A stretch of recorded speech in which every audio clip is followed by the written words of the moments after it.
Oke, baik. Jadi saya berterima kasih atas kesempatan yang diberikan pada kami untuk berpartisipasi dalam acara Adiuswa Senior Club. Baiklah, kontribusi kami dalam hal ini sekarang adalah mengenai osteoporosis. Adapun definisi daripada osteoporosis adalah menurunnya kepadatan massa tulang sehingga tulang menjadi mudah patah dan meningkatnya risiko patah tulang. Kita lihat di sini, ini adalah gambaran daripada kondisi tulang yang normal, ya.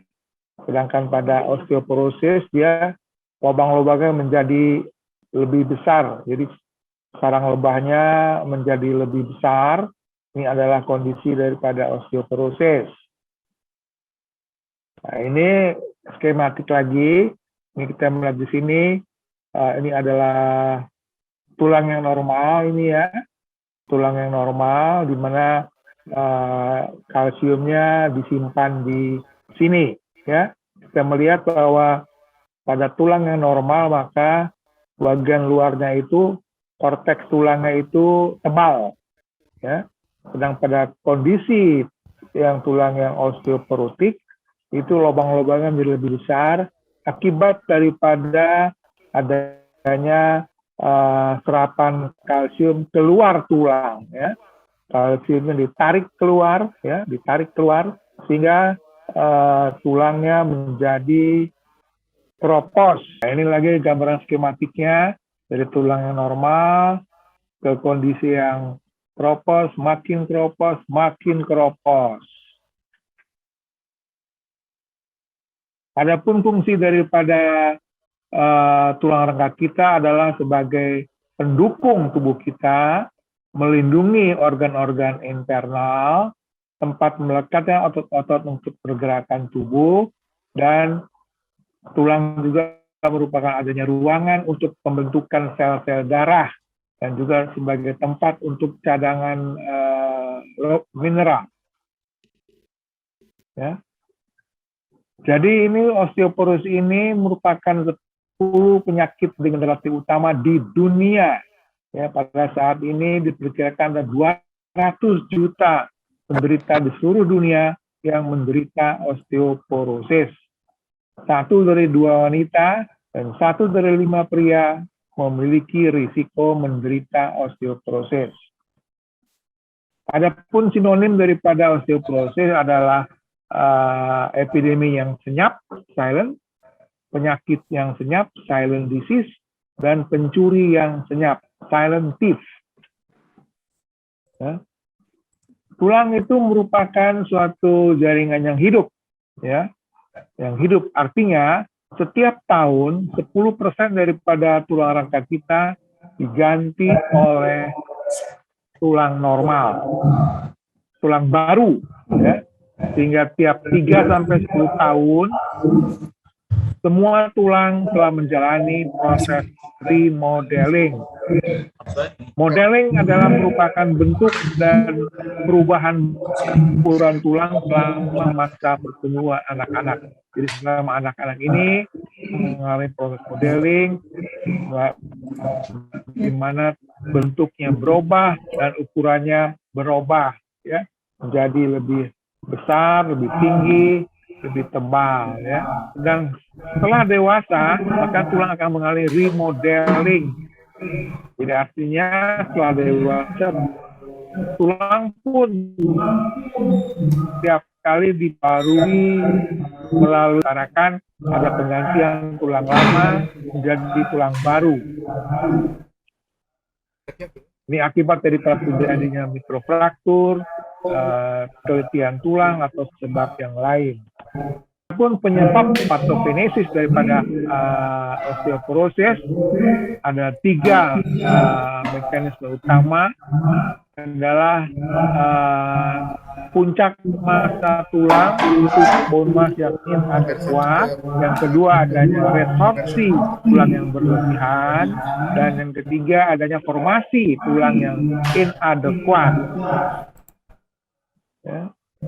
Puncak masa tulang adalah masa dari cederaan tulang yang maksimal yang dicapai sepanjang hidup kita, dan hal ini setelah tercapai maka akan berhenti dan stabil baik dalam bentuk ukuran maupun jumlah mineral yang dikandungnya. Puncak masa tulang ini, PMT ini dicapai tidak bersamaan untuk berbagai macam tulang ya. Di tulang trochanter, di tulang leher femur, dan di tulang punggung itu berkisar antara 14 tahun sampai 23 tahun ya kan. Jadi ini artinya berbagai tulang itu mencapai puncak masa tulangnya pada waktu yang berlainan, tetapi 95% sudah tercapai pada usia 20 tahun. Kemudian faktor-faktor yang mempengaruhi peak bone mass ini adalah faktor herediter, genetik 70-80%, jenis kelamin, kemudian nutrisi kita, energi intake, protein intake, kalsium intake, dan vitamin D intake. Kemudian juga faktor-faktor mekanis seperti aktivitas fisikal, berat badan, dan rokok ataupun peminum alkohol. Jadi ini kita lihat secara grafis, ini usia di sini, ya kan, ini adalah BMD-nya.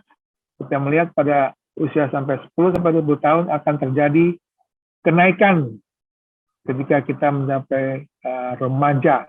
Dan pada usia 30-an, 20-an, maka tercapailah peak bone mass-nya, puncak masa tulangnya telah dicapai, kemudian dia di-maintain berbentuk plateau, kemudian pada usia 50-an, kemudian terjadilah bone loss, ya, secara alamiah, pada usia 50-an, secara alamiah akan terjadi bone loss kurang lebih 0,5% sampai 1% per tahun. Kemudian pada usia 60-an, pada saat menopause pada kaum ibu-ibu, maka terjadi akselerasi bone loss, kehilangan tulang, diakselerasi mencapai 1-2% per tahun. Kemudian setelah mencapai usia 80 tahun, kembali terjadi lagi bone loss yang sesuai dengan bertambahnya usia. Akhirnya pada usia 90-an kembali ke level pre-adolescent. Kemudian juga kita melihat adanya ada risiko faktor yang beberapa macam tadi usia, ya kan. Terus adanya riwayat patah tulang, berat badan yang rendah, inaktivitas, jenis kelamin, perokok, jarang terpapar matahari, kemudian ada riwayat keluarga adanya patah tulang dan kalsium intake yang rendah. Ya, jadi kita di sini jadi faktor usia, faktor risikonya, ya, faktor usia, genetik, hormonal, obat-obatan, dan gaya hidup, perokok, peminum alkohol. Right. Kemudian juga ada konsekuensi dari psikologis, terus, ya. Konsekuensi psikologis daripada osteoporosis, kita melihat osteoporosis bisa mengakibatkan depresi, adanya kurang harga diri, kemudian ansietas, kemudian ketergantungan pada orang lain, secara overall adanya perburukan daripada kualitas hidup. Ya. Jadi sekali lagi ini gambaran daripada tulang normal, ini gambaran tulang osteoporosis di mana sarang lebahnya menjadi lebih lebar, ya, sehingga akibat bocornya kalsium keluar, ya. Jadi seringkali karena ini merupakan penyakit yang senyap, maka tidak tanpa didahului oleh gejala pegal, linu, ataupun tanda-tanda yang lain. Karena tulang keropos, karena tulang menjadi tipis, maka saat tubuh kita terbentur benda keras, maka baru ketahuan bahwa kita mengalami tulang keropos, sehingga kita sudah gampang patah hanya karena senggolan atau jatuh yang seharusnya pada orang normal tidak akan mengakibatkan patah tulang. Right. Kita mengenal adalah jenis osteoporosis primer, ya, Ini terjadi bukan karena penyakit lain, karena memang dari tubuh kita sendiri, dan osteoporosis sekunder terjadi karena adanya penyakit tertentu atau akibat dari pengobatan.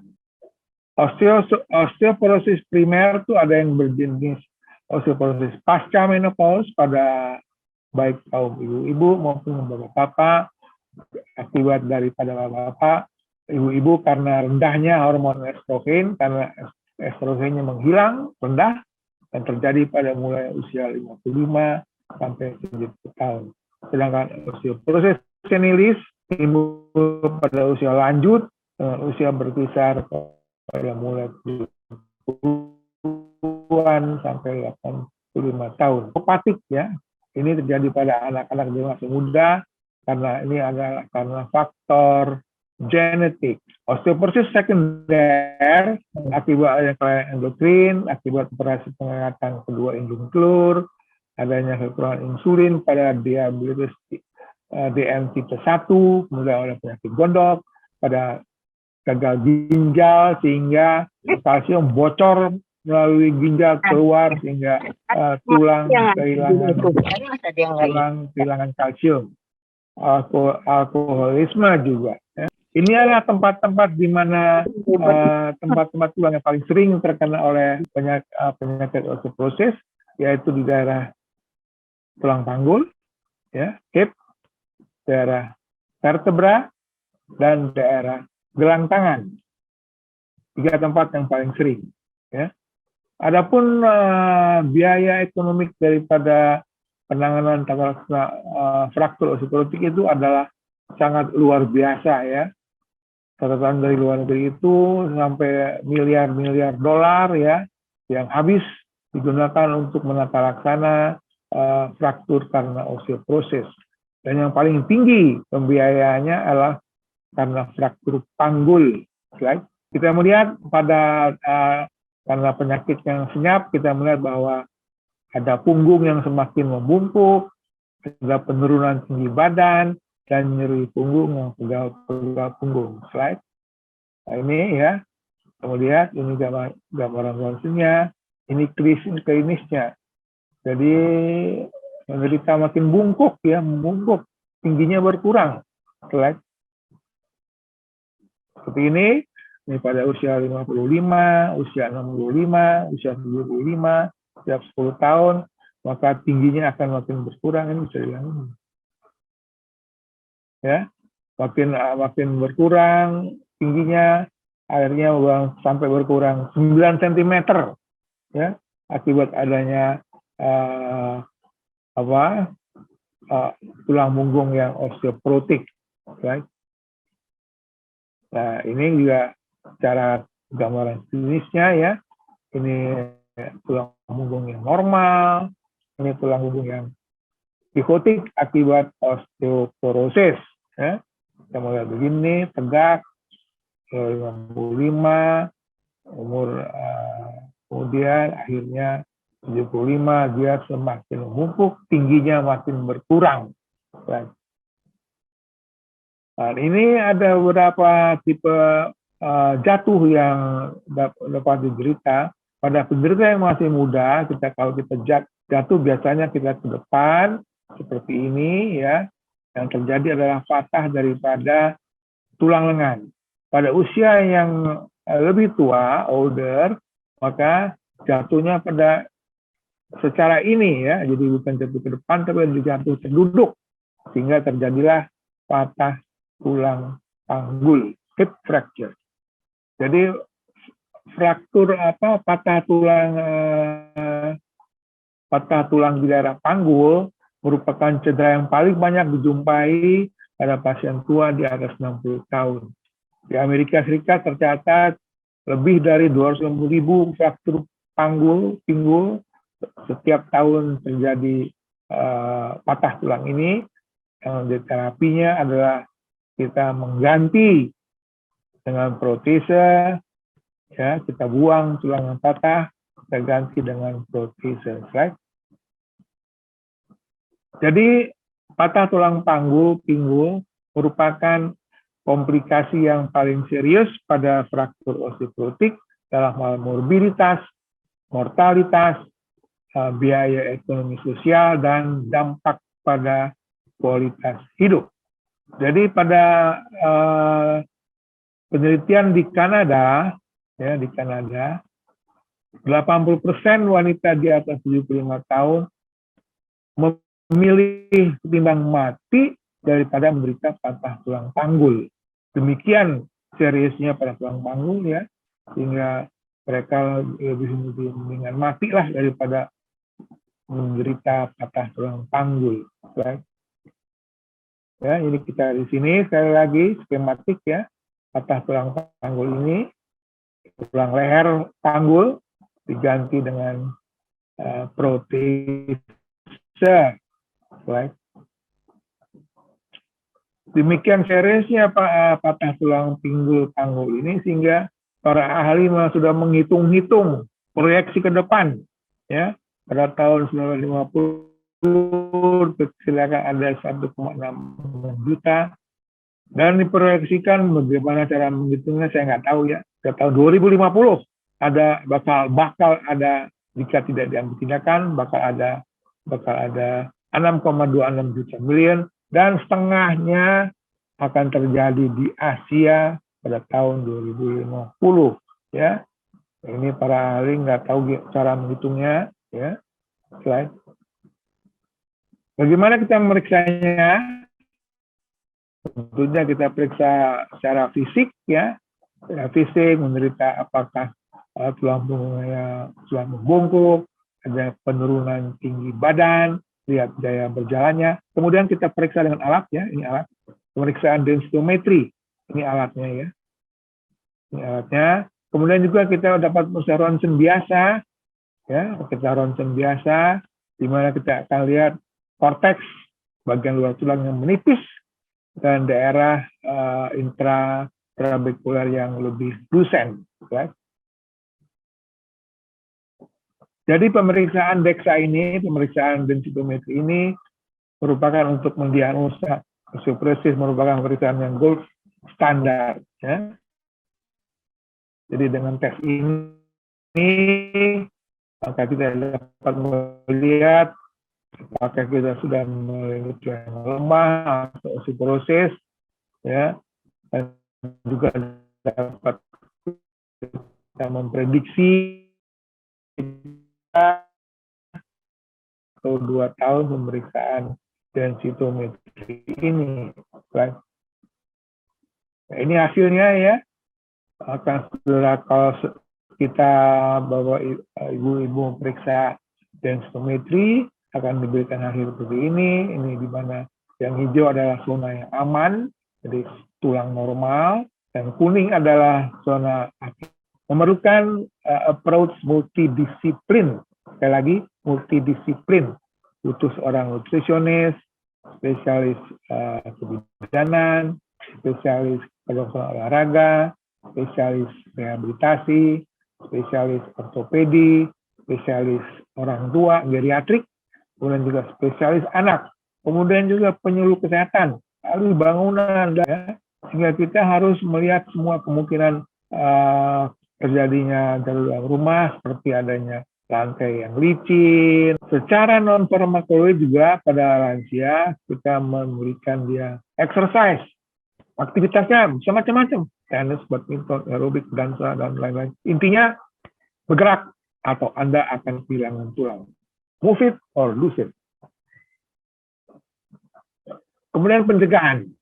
Pencegahan, maka menurut Bullough and Dixon, maka ada 4 sudah kita dapat lakukan, maka kita akan kehilangan tulang, sehingga kita usahakan agar kita mempunyai cadangan deposisi yang banyak, sehingga pada saat kita menghadapi bone loss, kita tidak akan begitu banyak kehilangan tulangnya.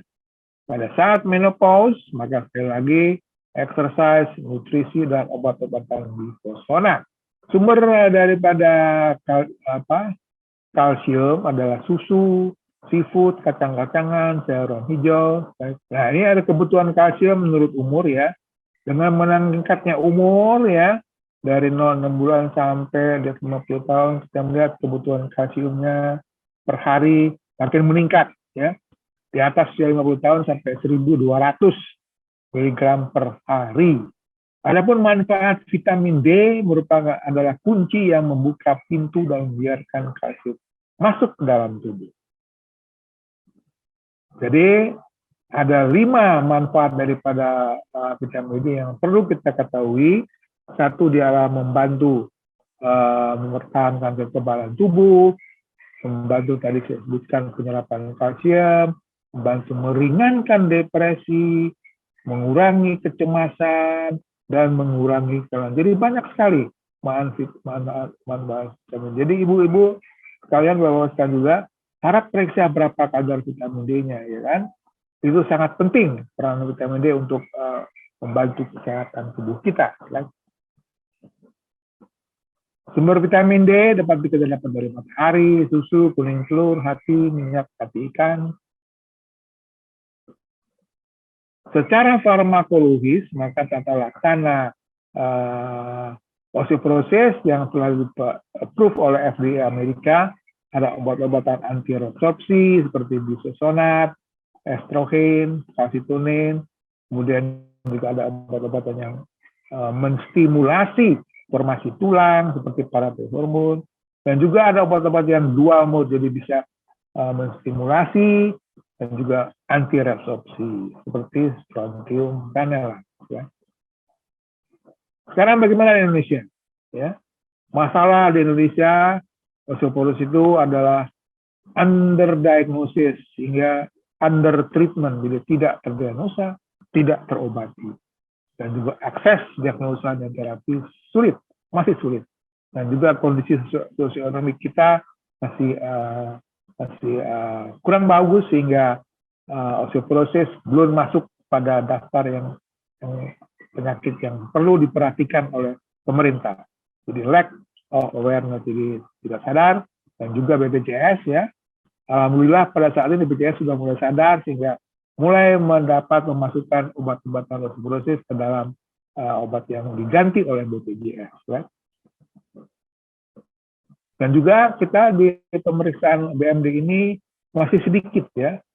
Kebanyakan terkonsentrasi di Pulau Jawa ada 58 dan total ada 73 di seluruh Indonesia yang seluas ini cuma ada 73. Slide. Ya. Jadi karena dikitnya pemeriksaan ini, jadi padahal pemeriksaan BMD itu merupakan gold standard ya, sehingga kita masih penanganannya masih belum optimal. Seperti pas pada penderita ini, dia sudah menderita pada fraktur yang sebelah kiri, ya. Kemudian dia tidak diobati untuk OP-nya, untuk osteoporosis, sehingga terjadilah fraktur sebelahnya lagi. Ya jelaslah karena tidak diobati osteoporosisnya, terjadilah patah di sebelahnya, sehingga akhirnya dua-duanya dia diganti. Nah ini data dari Harian Kompas mengatakan ya, rakyat Indonesia masih miskin. Maaf aja, memang begitulah ya kan. Ya. Fasilitas lansia masih kurang. Ya. Pelayanan puskesmas dan posyandu tidak merata. Itulah Kak, kondisi kita sampai sekarang masih begini. Ya. Jutaan lansia tidak terurus, jadi kasihan sekali ya. Lansia tidak terurus ya. Nah sekarang bagaimana lagi pandemi? Kita tahu bahwa sekarang ini pandemi ini sudah beralih ke endemi, ya, beralih ke endemi, tapi sehingga kita pada saat ini kita masih bebas masker di tempat terbuka, tapi dengan komorbid tetap pakai masker untuk melindungi dirinya dan juga untuk melindungi orang lain sudah tidak terpapar kalau dia sakit. Kemudian juga kita perhatikan nutrisi, ya. Nutrisinya itu mau tidak mau harus optimal ya. 4 sehat, 5 sempurna, pedomannya ya, dengan meningkatkan imun, meningkatkan iman, insya Allah kita aman, amin ya robbal alamin. Nah ini bagaimana bagaimana kita bersikap untuk orang-orang lansia. Sering merenung, mensyukuri semua yang kita dapat, ya. Mengagumi semua ciptaan Allah, memperbanyak ibadah, sering silaturahim, nostalgia, saling maafkan, hindari debat, sering sedekah, berbagi, ikhlasnya pada siapapun yang butuh bantuan. Tidak harus berupa uang. Sering berkegiatan yang menimbulkan rasa senang, ya, puas, melayani pasien, mengajar, masak, membaca, dan lain-lain. Banyak sekali kegiatan yang menimbulkan rasa senang yang kita sukai, ya kan? Nonton film, dengar musik, ya kan? Bermain dengan anak, berwisata. Ya. Ketujuh, banyak bergerak sampai berkeringat sesuai dengan kesukaan masing-masing, bersihkan rumah, berjalan, lari, bersepeda, treadmill, senang, segala macam gerakan. Ya. Kalian sudah utarakan, bergerak atau Anda akan kehilangan tulang Anda. Kemudian jika Anda ada penyakit, ya, harap kontrol dan lakukan saran dokter. Ya. Jangan nggak pernah kontrol dokter, selalu kontrol dan kerjain saran dokter. Kemudian yang ke-9, mendongeng ke anak, ke cucu. Ya. Kalau kita lansia kan seringnya ke cucu lah. Ya. Kemudian yang ke-10, makan seimbang. Ya. Tidak berlebihan. Cukup istirahat sehingga badan pikiran kita terasa segar, kuat, bersemangat, ceria, dan bahagia. Nah, jadi, jagalah tulang Anda, karena mereka menjaga Anda. Terima kasih. Wassalamualaikum warahmatullahi wabarakatuh.